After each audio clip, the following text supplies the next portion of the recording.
ready to talk hockey. Streaming from the Oilers Live studio. Subscribe or follow today. Hey, it's Michael here from Oilers Live Podcast, doing another live stream. Tonight, on behalf of Alberta Cares, it's a Dr. Dina Hinshaw hashtag that's hopefully going to get some traction in these tough times. We've got a pretty exciting show tonight. We've got, of course, Mike Dirsa on the play-by-play tonight, and we've got Brett Luchansky, who's going to be doing a Rip the Ref segment. And then we've got Mr. Dean Millard coming in later to provide a little bit of color. And now we're going to start the ref with Brett Luchansky. All right, Brett, I did a nice little intro for you, but I know you can't see it because you're calling in on Skype.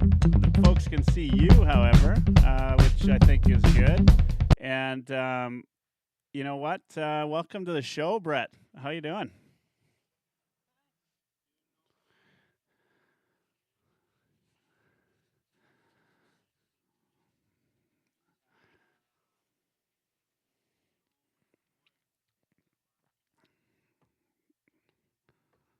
Yeah, is it not going crazy yet? Not yet. Oh, good. Well, you know what? We're going to do this Rip the Ref segment. It's going to be hopefully a fun segment, and hopefully we get you back. And I'm happy to hear it's your wife's upstairs because I wasn't sure if it'd be your mom's basement or not. But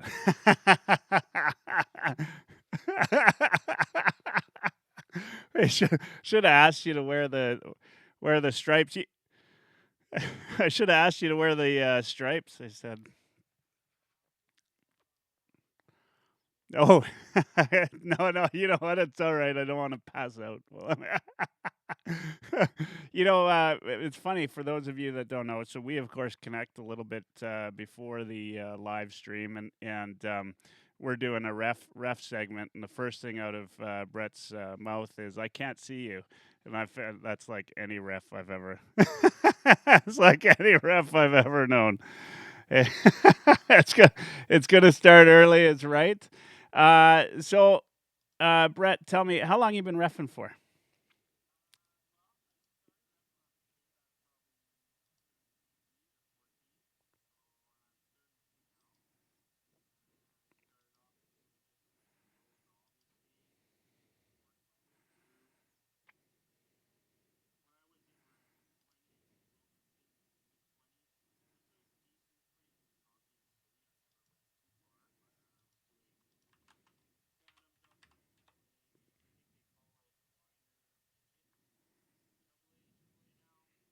Oh, jeez.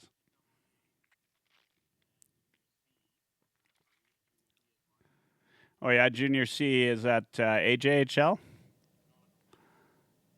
No, that's oh yeah, that's Junior B. Yeah, sorry. Imagine but yeah.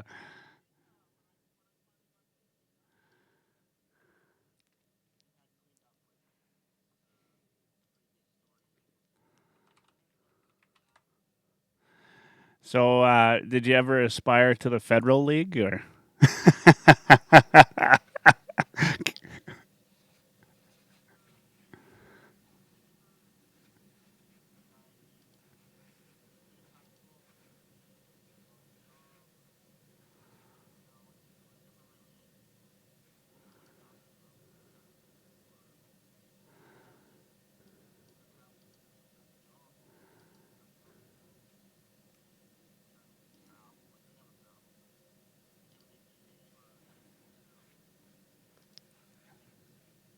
Oh yeah.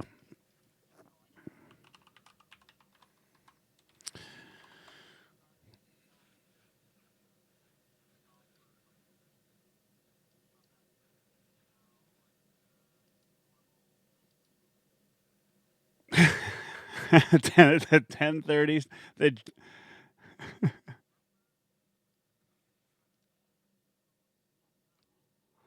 The dreaded 10:30 start, I might add, right? Yeah, yeah. Hey, Yeah. So you know what? I mean, that's a good place to start because honestly, we're talking rec hockey, and you guys get a lot of shit like in rec hockey, adult rec hockey. I mean, I've literally not been in a game maybe ever, and I'm one of those guys that plays a good 90 games a rec season, and I don't think that the refs have ever gone through a full game without being yelled at least once.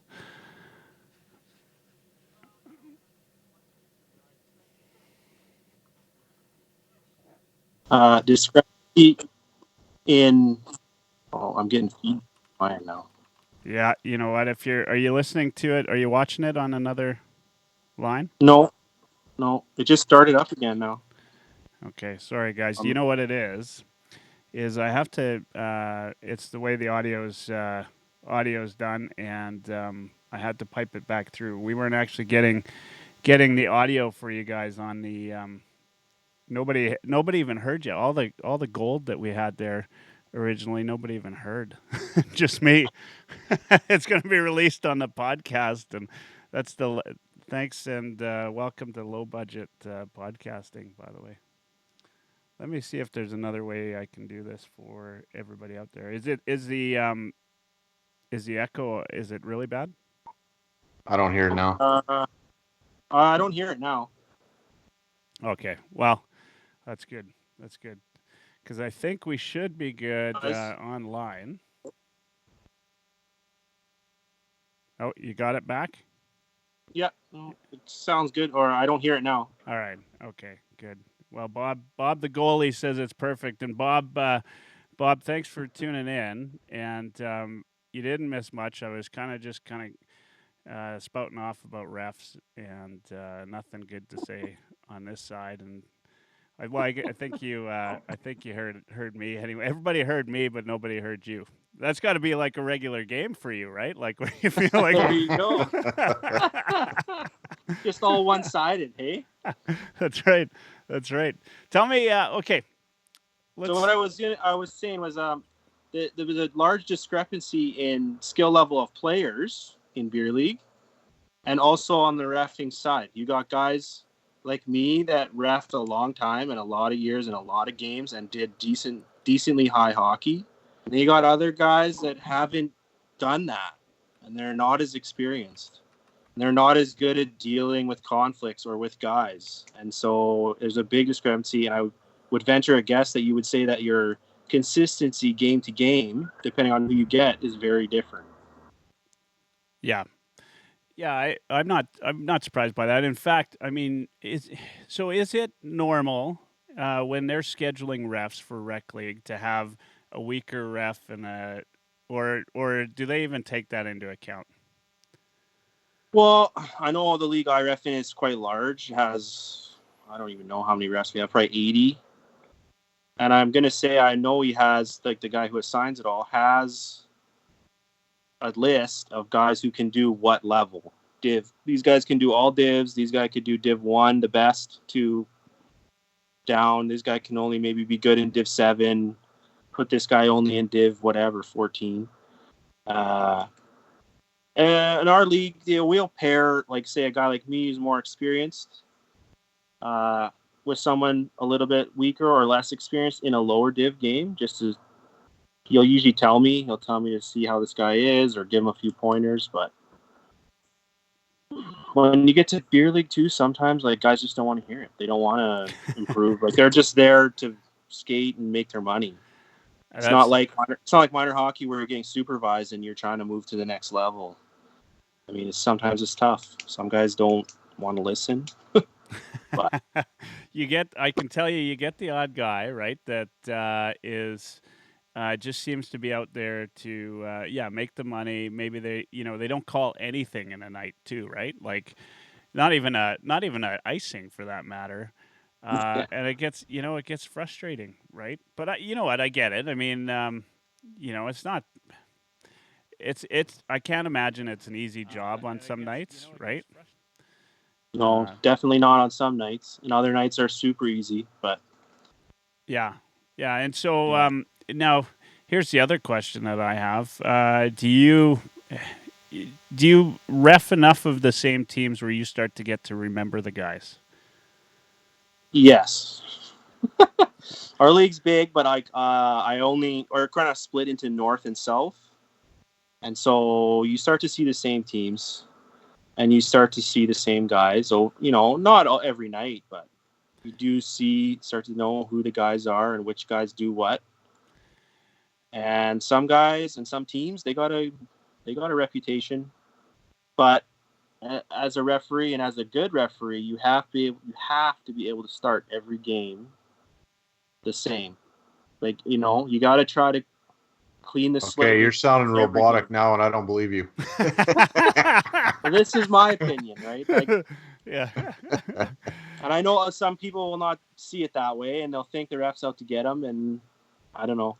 For me, I try. I am human, but I do. I try to start fresh.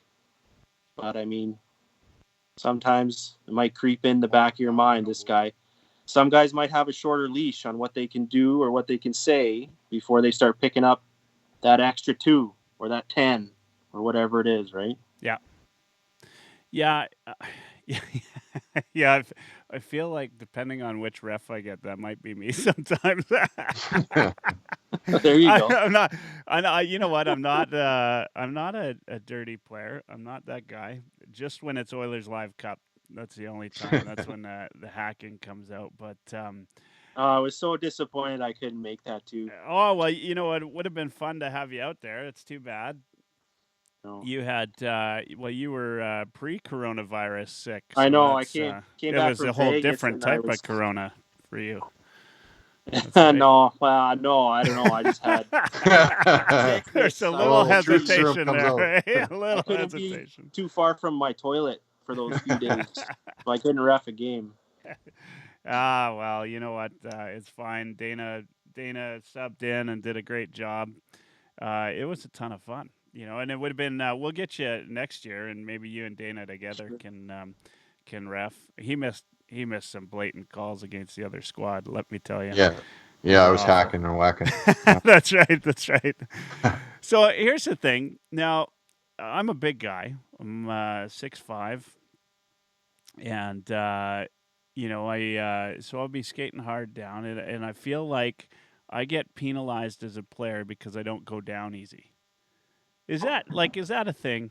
You think for you? Do you ever run that line? Do you ever think about that? Like that guy, he's solid, and I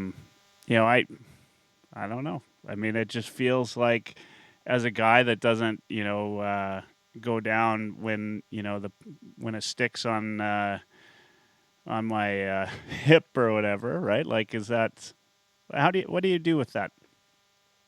Yeah, I would say you're probably right.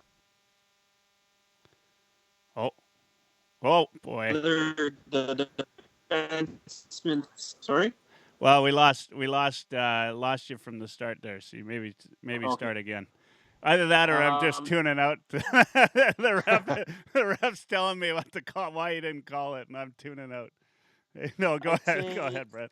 I'd say that if you're going through and guys have their stick on you and stuff, but it's not really affecting you and it's not slowing you down, I can see why that might not be called as much because you're trying to look for they're impeding you, they're slowing you down. The hook grabs you by the arm and kind of twists you. If you just go through it, I can see how it might be let go, especially in beer league. And beer league is tough. It's not. It's supposed to just be kind of beer league, rec league, but it's also a real game with a score sheet and refs, and you guys pay for refs and timekeepers, and so we try to call it. But like I said, game to game, you have so many different refs in your league that your standard is going to be so different. Yeah, 100%. Mike, what you go off? What's your what's your thing with the refs in beer league? Well, like on Mike's question there, is that why you think McDavid doesn't get that many calls? Is it because he fights through a lot of it? Yeah, and in McDavid's case, that is part of it for sure. And also, he's so fast and so good that And I know I've heard this a million times that like they can't call them all, otherwise it'd be too many. And like I know that people don't agree with that, but like that is just how the game is played in ref now. Like that would have to be coming like these NHL refs, they're getting watched every game. And so if the league thought they were not calling and not doing enough, it has to come down from the top. Like, Yeah. remember that one year where they came and they said we're going to call everything? Mm-hmm. And then they did, right? For about 6 weeks. Yep. For a while. And then by the time it got to playoffs in April and May, it was gone. But Yeah. you know what I mean? Like especially for McDavid, like if it came down from the top to call every single thing against them, they would. I mean, I'm sure there's some things they don't even see in real time. So remind me again, when did you start again? Like how many years you've been reffing? Well, Making a ref do the math, Mike. That's not fair. 20, 20 almost years? 20 years, Okay. probably. So in that 20 years, what is the one largest rule change or biggest rule change that you've liked the most, or is there something that comes to mind? Yeah. Well, I don't know if it liked, but I think the biggest one was on minor hockey. They added in extra head contact penalty rules. They went from just the normal roughing, high sticking, whatever, to like they added a 2-minute accidental head contact penalty. They added a 4-minute head contact penalty for on purpose, like punches and other things. That was a big year. There was a lot of full score sheets with double minors. And over the years, and I've been out of minor hockey for a while now, but even when I was still there, over the years, I think they started to change the way they played a little bit. I think that was the biggest change, was that they added in the head contact stuff. And more recently, they added in a slew foot one that has a game misconduct. Oh shit. So what you're saying is Kachuk probably wouldn't have even made it to the NHL. Spent too much time in the box. There'd be a lot of penalties in minor hockey, and beer league hockey is so different from the NHL. Yeah. And that I hear a lot of things for penalties and people calling for things in rec league, and it's like, man, we are so far from the NHL right now that it's not even close.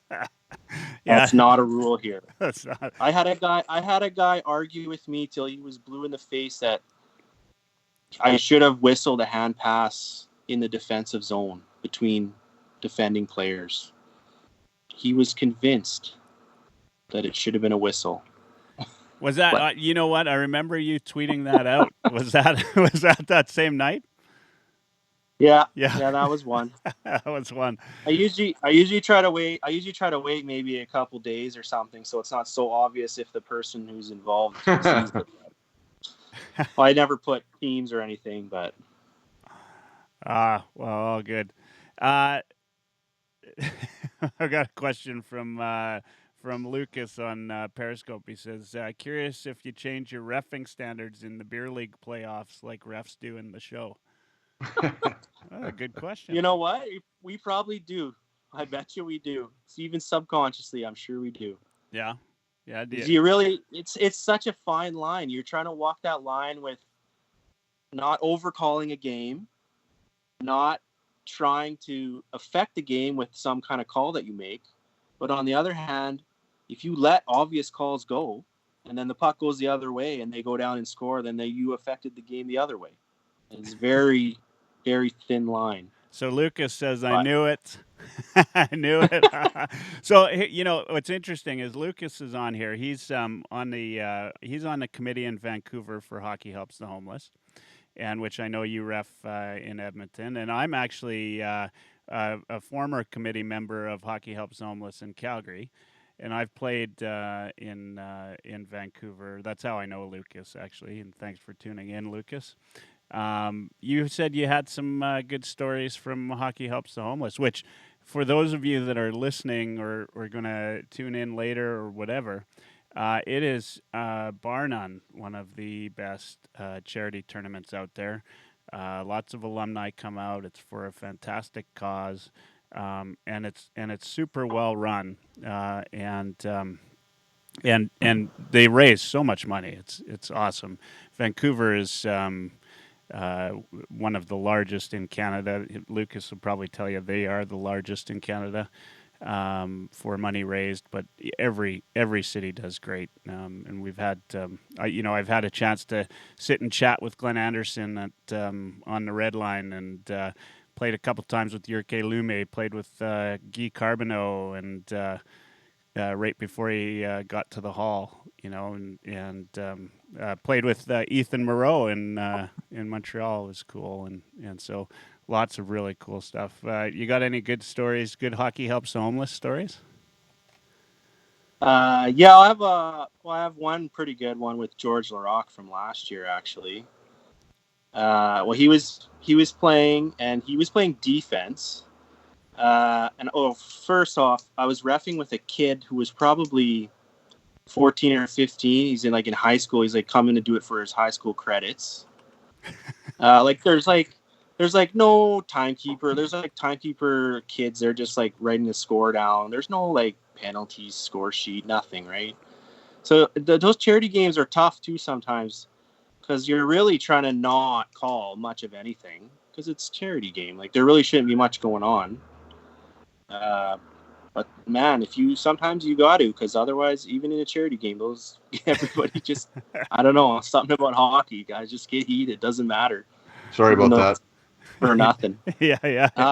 So anyway, George Larocque is behind the net. I was the referee out at the blue line. The kid was in the far end, the corner, and I couldn't really see what happened. It was right behind the net, and I guess after I found out, the guy was playing against George, and he tried to lift his stick, and I think he caught his finger with his blade. Yep. But George comes out of the corner, and he's just yelling at this guy and at the other kid ref too, and he's yelling in French. So no one has any idea what he's yelling. He's yelling in French, and he's like, "Tabernacle!" Blah, blah, blah, blah, blah, blah, blah. And he's super mad, and he was really into it. And then so at the end of the first period, or at the end of the period, I'm sitting we're doing an intermission. I asked the kid, I'm like, "Do you know who that was? That big guy with the dreadlocks? His helmet is barely on his head because his hair is sticking out." He's like, "No, man, I have no idea who that guy is, but he was pissed at me, man." It was just so funny. And then but he just shut it off. He was mad, and then he was totally just normal, joking around, laughing the rest of the game. And you wouldn't think of George Larocque as when he played in the NHL, you don't think of him as a super skilled guy, right? But he was playing defense. He's not really trying that hard. And he got the puck and went down the wing for one. And he got to about, I don't know, maybe it was top circles. And he just laser shelved it on this guy. Oh, and, yeah. I don't even know how many years he's been out of the game or whatever. But those guys, the enforcer guys, they're still so good. Yeah, I mean, well, George though, he did have I think he had more than one hat trick, didn't he? I remember watching his one hat trick, but that's one more hat trick than I've ever had in the NHL. In fact, three more goals than I've ever had too. Yeah. Oh, Joaquin Gage, yeah. Joaquin Gage, he was cruising around in goalie skates out there. Playing out? Just being a goofball. Yeah. We had Matt Cassian, same thing. Just he's trying to joke around and keep it light out there. We had one game getting a little heated. He's just trying to joke around with everyone, trying to bring them down a little bit. Well, Lucas can tell you in Vancouver, there's there's kind of a Cliff Ronning rule, which is, I remember the very first time I played in the Vancouver tournament, Cliff Ronning skating down. He's coming down the right wing, and I'm playing left D. And quite literally, I thought, he's an alumni. He's not going to go, full out, right? He totally, I'm not lying to you. About 2 seconds later, I was tying my skates on the ice, and he roofed it. Some of those guys really take it. They take every game seriously, and some are. Some have some fun. In Calgary, when I played out here, Commodore, I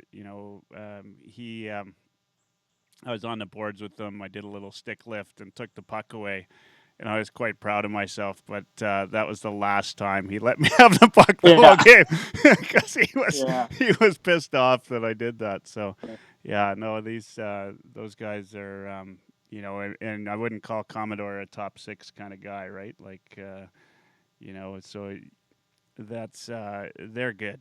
Like the lowest guy on the totem pole is exceptional. Yeah. I always like that one in beer league when say a guy's playing defense and the offensive guy's kind of forechecking and he steals the puck and the D man just gets mad just because the other guy was trying too hard. Took the puck away. Gives him a little whack or a slash, and then he ends up picking up a call and he's all mad. It's like, well, you just got mad because the guy stole the puck from you. Like, what's he supposed to do? Not try? I mean, it depends on the situation, I guess, like score and where you are in the game. But yeah, if you're following on Periscope, I know there's some on YouTube, Facebook, and Twitch. But on Periscope, Lucas there from Vancouver, he says Ronning might be the most intense human on the planet. And what's funny is he also says him and Wayne Van Dorp almost had the first fight in Hockey Helps Almost history. I've heard the same of Tiger Williams whenever he plays alumni games. I played. You bring up Tiger, Mike. I played in a game in Grand Prairie. It was EMS versus a bunch of old timer guys. Yeah. And I played with Tiger Williams, and I'm skating around. We're doing horseshoe drills like in warm up, and you could get sponsored to play with them. And Tiger Williams skates by me and slashes my stick out of my hands, and I'm on the same team. Well, I could tell you the Van Dorp, who he's an old timer. Like he played for Edmonton like 6 or 7 games in 1980. He was at the last Rexall game, and I don't know what I did to him, but I was literally skating off the ice, and he did as he's skating on the ice, he did the elbow right into my right into my chest, right? Like, and I turned around and he's just staring me down. And I'm like, oh man, like that's what Tiger did to me. He gave me the 1,000-yard stare. And he's like, come on, kid, pick it up. Some guys just don't lose it, right? Like no. Yeah. So give us, Brett, give us another. Like, what's one of the big when you're out with everybody, you're having some drinks, and people are asking you reffing stories. What's your go-to reffing story? Oh, we might have lost you. You're looking slow-mo right now. Yeah, he's in the Matrix. There you are. You're out. You're out. By the way, your hat it makes me sad. Who, mine? yeah, your hat makes me sad right now. Anyway, sorry, I just read it while I was waiting for you to. So, what's your go-to reffing story? Oh, we lost. Oh, I got my one. Wow, this one I got one from Beer League that's more recent and that's never happened to me in 20 years. We had to kick out for fun. That's never happened. Like, guys yell at each other all the time on the bench, whatever. We just kind of let it go.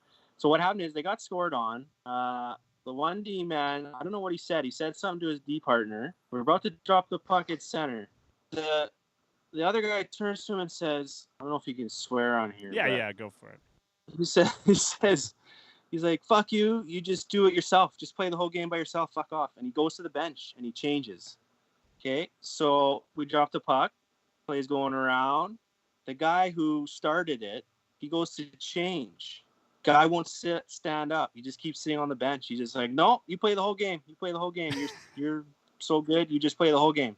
Yeah. Play keeps going around. He tries to change again. No, won't get up, won't change. Finally, there's a whistle. He gets to the bench. I don't know. They change. Now they're both on the bench together, which is, I don't know why. And they're yelling at each other. And like, it's beer league. There's no one in the stands. There's no crowd noise. There's no noise anywhere. Yep. So you can hear it all. They're yelling at each other. Like they're like nose to nose. So finally we kind of blow the whistle. We're like, dude, like guys, come on, enough. And they just can't stop. And then someone from the far end of the bench, I don't know, they say something to him like, hey man, calm down, shut up, whatever. The guy takes his stick he javelin throws his stick at his own team on the bench. And me and the other ref are standing there watching, and we're just like, what the is going on? Like, I've never seen anything like this before. Yeah. Like, what do we even do? Like, there's no call for this. Like, I don't know what to give the guy. And then, like, another guy skates over from the same team, and he's on the ice, and he's grabbing the guy on the bench, and they're kind of pushing and shoving, and he's... Delaying so game. finally, they finally kind of broke themselves up, and we motioned for him to go sit in the box. So I'm going to put him in the box. I don't know for what, for 10 minutes, I guess. And finally, he just gets super mad. And he starts like swearing and yelling, and he wasn't even at us. It was at his own team still, and he's just chucking shit and smashing gates and slamming gates. So finally, he's just gone, and I don't even know. We just wrote down game misconduct, and I just had to send an email, and I explained what happened to the league, and I was just like, at the end, I said, I've never seen this in 20 years. I don't even know. So what? And one of the funniest parts too is there's only like a minute or so left in the second. Then we went for a flood. His whole team had to go down in the room with him. Yeah. Oh, I don't know what happened down there, but That's awesome. I don't know, man. So what is that like? That's obviously not in the rule book anywhere. But when you when you call a game misconduct, I mean, can you call it for pretty much anything? I guess, like, you know, Well, I mean, I don't know the rule book that well. I know that I've yeah. been thrown out of a few games, but for stuff Like, I I thought mean, was crap. when we're talking beer league, like, I think there's a little more like leeway. Like, we have a thing in our separate rec league rules of just game ejection, which doesn't really exist in the other rule, like the actual Hockey Canada rule book. But I mean, for this one, you could almost call it a gross misconduct, because like when you read in that rule book, it mentions the travesty of the game is a sentence in there. And so, like, I feel, maybe throwing your stick and doing all this stuff could be laid under that. But I mean, in beer league too, it doesn't really matter what you end up writing down. You're going to end up sending an email and explaining what happened. And that's what the guy who's deciding suspensions or whatever, that's what he's going to read. He's not so much concerned with it was we assessed rule 4.9 F situation 2. Again, minor hockey, we had to make sure it was a little more with that. But in rec league, it's more the email and what happened. Yeah. That's what they're going to go off of. So Because I mean, so like I was saying before, with refs and their different experience levels, some guys throw around gross misconducts like they're candy. And then me, on the other hand, I'm coming from minor hockey stuff. Like, I don't think I might have called 1 or 2 or 3 in my whole career, other than maybe racial or like homophobic comments. That falls under gross too. yeah, Well, we don't hear that. We don't hear that very often anymore, honestly. that's I good. think I might have, in like 450 beer league games, maybe 3 or 4. Yeah. Oh. And most people know, I think, and get that that's that's probably one of the biggest things right now that they're looking for, that they tell you at the beginning of the season. Yeah. All of that. So, I asked you the other night, I kind of put a shout out on Twitter to you about this. I was in a game, we're playing the game, and at the end of the game, so first off, it's the usual skating down the left side. I go to dump the puck in, and the ref's in the way, right? Like he does, and you know what? I get it, right? Like, but he didn't even make a move to get out of the way, and then he stays there, and he stays in the way on the second kind of go round, right? And so the one guy that's on my line, he yells at him. He says, "Like, get the fuck out of the way," right? And so he automatically gets put in the box. All right, 2 minutes, right? And so he's in the box, and the other team's going, and they go on the power play. We're up like 8-6 or something, and there's about a minute left, and this same ref, he is like literally like he's about by the face off the blue line face off dot.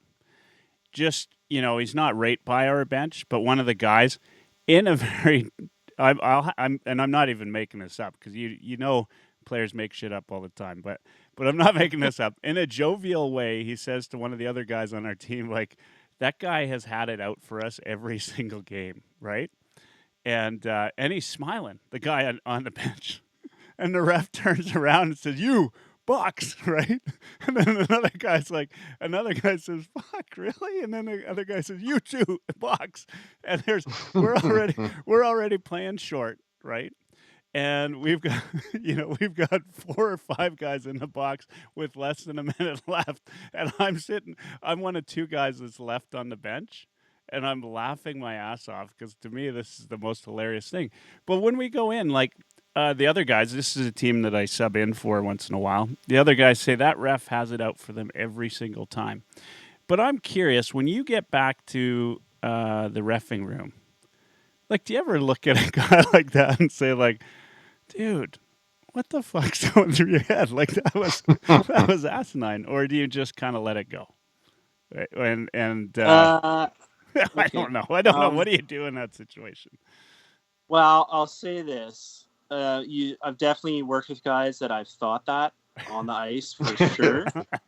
On the ice is a little different. It's pretty hard. You can't just completely sewer your partner, even if you don't think it's the best calls that he's making. Like, it's tough, right? Until you're out of the rink. You're trying to be on the same team out there, right? You got to be, but definitely once you're back to the room, you can definitely start asking some questions. Say, what'd you see there? Like, what did you really see there? And you try to maybe put it in their mind. Like, I don't think that was really how that should have went down. And that stuff that you're talking about, like, okay, maybe the first one, he was in the way. The guy yelled at him, get the fuck out of the way. Okay, maybe that's worth 2. But the stuff on the bench, like, man, if you're standing on the bench side with your back to the bench, and you just got to have closed ears. You can't. And then maybe that's why I've gotten this far and keep doing games, and I'm doing how many games a year that I can still do it. Like, Does it depend what's said, though?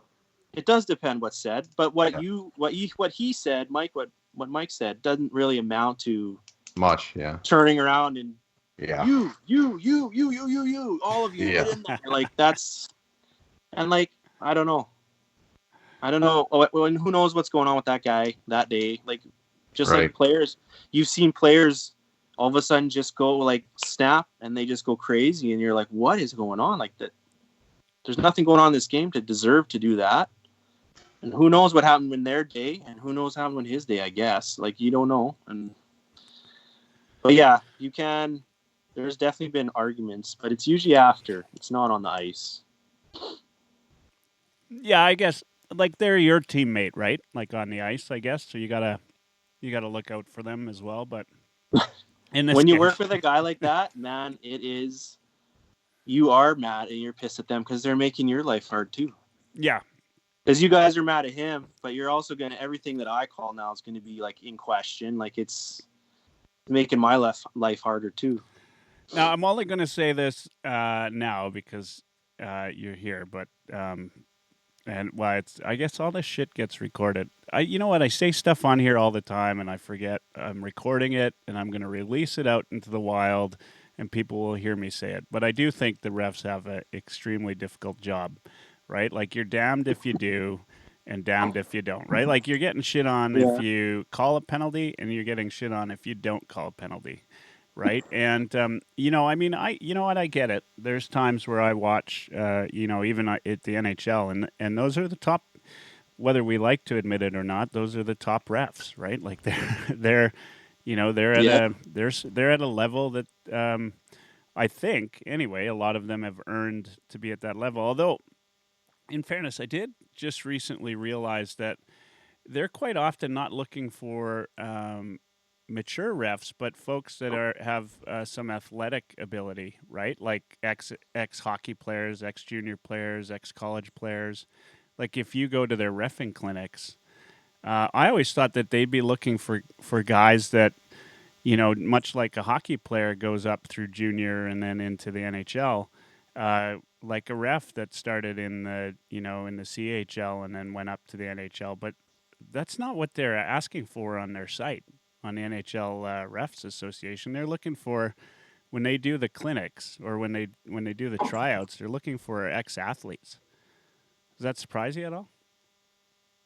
Yeah, it does. And I don't know how. I think in the refereeing circles, I don't think many guys like that. They think that you should be a ref, like you said. You're working from junior up. You're working your way up. You're doing international tournaments. You're doing whatever. You're going and you're being a level 2, a level 3, a level 4, a level 5. I think it goes up to 6.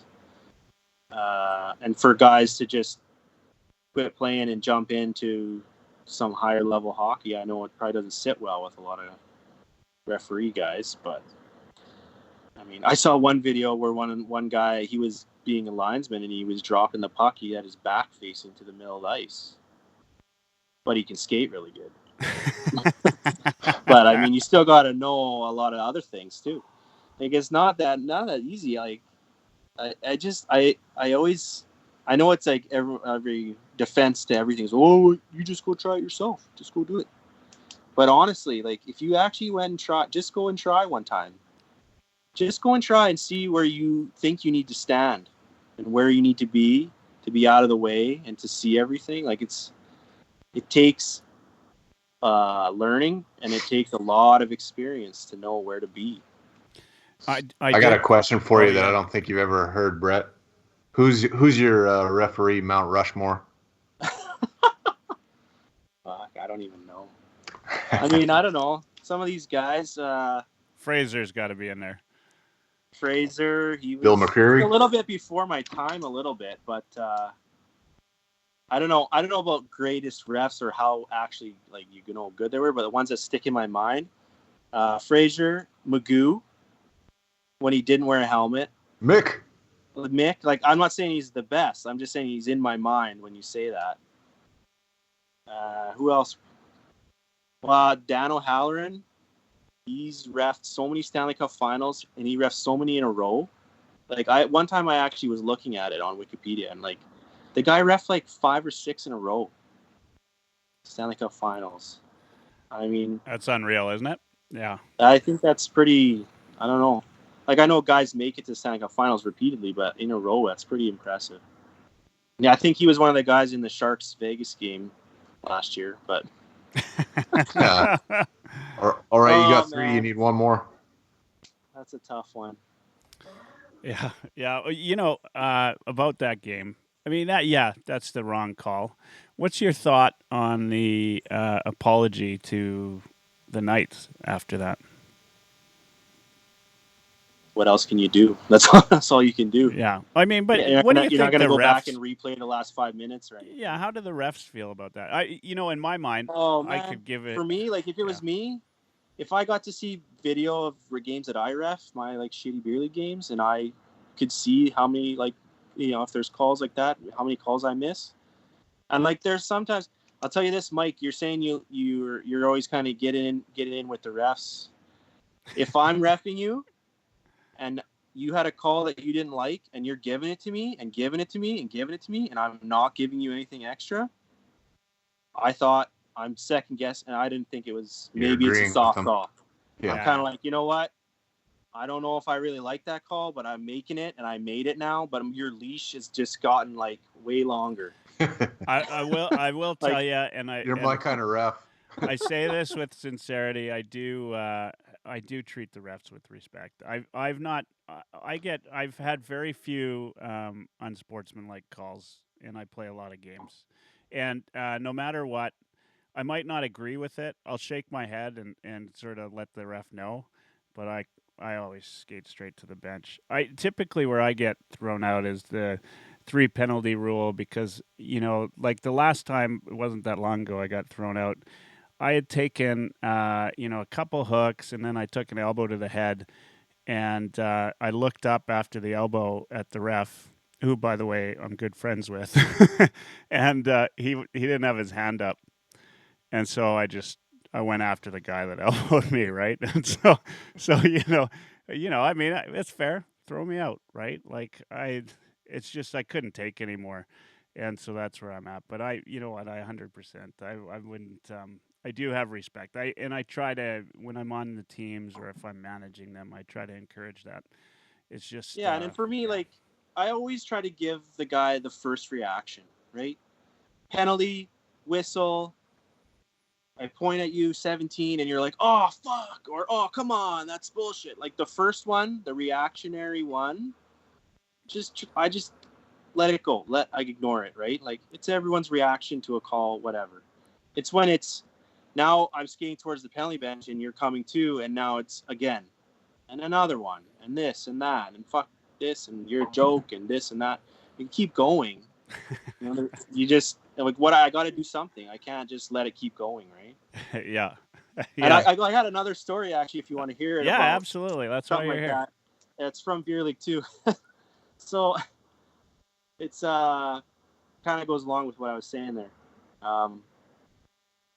I think this team had taken a couple penalties already. I don't know. They weren't that upset. The game wasn't that heated or anything. The goalie covers the puck. I'm a little slow on the whistle because I was looking somewhere else at two guys in front of the net or whatever. And so I do blow the whistle, and this defenseman, he comes flying in. He's yelling about the net was off already, like so long ago, and how did you not see that? He comes in, he takes the net off the moorings and just yard sails it into the corner. Like it goes flying, smashes into the board, like just to say, you know, it was off. yeah. Huh. And I'm just kind of standing there staring at him, and then after he threw the net, he's just kind of standing there. And so I motioned for him, you know, like go towards the box. And so his goalie is standing there beside me. And I turn to him and I say, what the fuck was that all about? He's like, I don't know, man. I'm like, do you want to be short too, or do you want him to sit for 10? And the goalie goes, sit him for 10. I'm like, okay, we're sitting him for 10 then. And we skated away and we came with 10. And his team wasn't short anymore. I think that's what the goalie wanted. So I let the goalie choose on that one because I was just like flabbergasted. I didn't know what.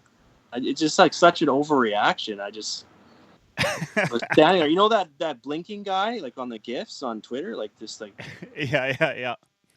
What? But yeah. All right, let's there's one thing I wanted to know. I was going to ask you earlier and I forgot. I mean, there's been a lot made of some of these videos that we've seen lately where in minor hockey, right, where a parent or somebody gets on the ice and does something stupid, some shit like that. Anything like that ever happened to you? And you know, as a ref in minor hockey, I mean, what's your thought like of that whole experience? Well, nothing like that's really ever happened to me on the ice or part of a game. I've never had to call a match unofficial in any of my games, knock on wood. I mean, the closest thing that I can remember, and I must have been probably 14, like it was early on. It might have been even my first year. I was at that fucking shitty rink, Tipton. Yeah, I know Tipton, yeah. I was doing like a novice game. And when you're done, you got to get off the ice, come out through the time box to the hallway, which is also the same hallway that everyone filters down the stands and walks through. And I was walking through the hall trying to get to the ref room, and this lady, and so I'm 14, and she's probably, I don't know, it's hard to remember, but like she's older. She's like in her 40s, I don't know, 30s maybe. She passes me in the hallway, and you know when you like guys give that accidental shoulder to shoulder? Yeah. She shoulders me as a kid and says like nice fucking game or something like that. I don't remember really. Yeah. She shouldered me. Like, and I kept going and I got in the room and I remember going out to the truck, like my dad was picking me up or whatever, and I was like rattled and like I wanted to quit. I was gonna quit. Yeah. I didn't want to do it. And I don't know, I guess my dad let me calm down for a couple days or whatever and to convince me to keep going. And then I never did quit, obviously. And I just can't wrap my head around it that, like, you as an adult are going to yell at or especially get physical with a kid that's reffing. Yeah. Like, my example I always use is, like, if you're at the grocery store and the kid is bagging the groceries and he puts your bread on the bottom, like, do you just lay into him, like screaming at him, yelling at him? Do you take the bread out and smack him with it? Like, what do you think's going to happen there? People are going to step in. People are going to call the police. Like, people are going to not let that slide. But Oh, once damn we it. get I in the thought that was hockey multiple arena, choice there for a second. Like, oh, damn, I don't know which one to pick. once we get into a hockey arena, like it somehow is it's different. It's okay. It's starting to not be as okay. Yeah. We're seeing a lot more videos now, and I think it's just because everyone has a video camera in their pocket now. I think so too. I mean, I do. I remember instances like that in hockey, playing lacrosse growing up. Same sort of deal. Have you, speaking of lacrosse, you officiated any other sports or just hockey? Just hockey. Yeah. Never. Like I got asked to do ball hockey before, and I said no. First off, you can't glide in ball hockey. I said I'm not in shape to run up and down the court all the time. And I've heard lots of stories about ball hockey too. Oh, I can They're imagine. not good. So I said no. I get enough games doing ice hockey. I played baseball growing up all through high school, and I don't know why, but I just never tried or never had the urge to be an umpire or anything like that. Yeah. And it's kind of funny because I used to coach baseball too once I was done playing, and man, I was kind of an asshole to umpires, honestly. Like, I don't know. Umpires are even Go worse figure, than right? refs. Yeah. Go figure. Do you have anything distinctual about your style? Like, some guys are a little bit more out there when they're calling a goal, or anything that you think of that comes to mind, or anybody has said to you, maybe. No, I think my style is very non-confrontational. Like there's refs they'll yell back at you, they'll swear back at you. I try to stay on the other side of that, and then sometimes I still do. Like sometimes I will say something back, and I think as a referee, if you say something back, especially if you swear back, you're opening that door, and you can't shut it with penalties. Like once you swear back, if the player turns around and gives it back to you, you're kind of on the same level now. You can't start. Oh, well, now I'm going to give you 2 minutes. That's my feeling on it, anyway. Yeah. If you want to be able to go to 2 and then to 10, you got to keep. You can't. You got to stay out of it as much as you can, right? So Going back to that one, and I don't know which video. There's lots of videos out there, but there was that one recently where from the one angle, the guy was on the ice, and then he got pushed over, and he got back up, and he fed the ref like a couple uppercuts and a good one. And I'm looking at it, and I'm watching it, and I'm like, okay, so that coach probably did something to get deserved to kicked out. We're not going to argue that fact. And it's one of those arenas that's not made very well, and you got to walk across the ice to get off. But as a referee, if you're the guy kicking a guy out, like he knows he's kicked out, you're not gonna be there anymore. yeah. Like you're gonna skate. You're on skates. He's on shoes. You're gonna be away. Get out of there, right? Like you don't need to be within arm's reach of a guy that you just kicked out, and you can tell that he's not happy. And like same with players. Like I know guys, and maybe you've done it, Mike yourself. Like you get a penalty and you're mad, and you're going to the box, and you're like, I want to talk to you. You have to talk to me. I want to talk to you. Like, I'm not going to talk to you. If you're the one that got the penalty and you're like livid pissed with me, like, where's that going to go? It's not going to go anywhere, right? We're going to just end up arguing, yelling.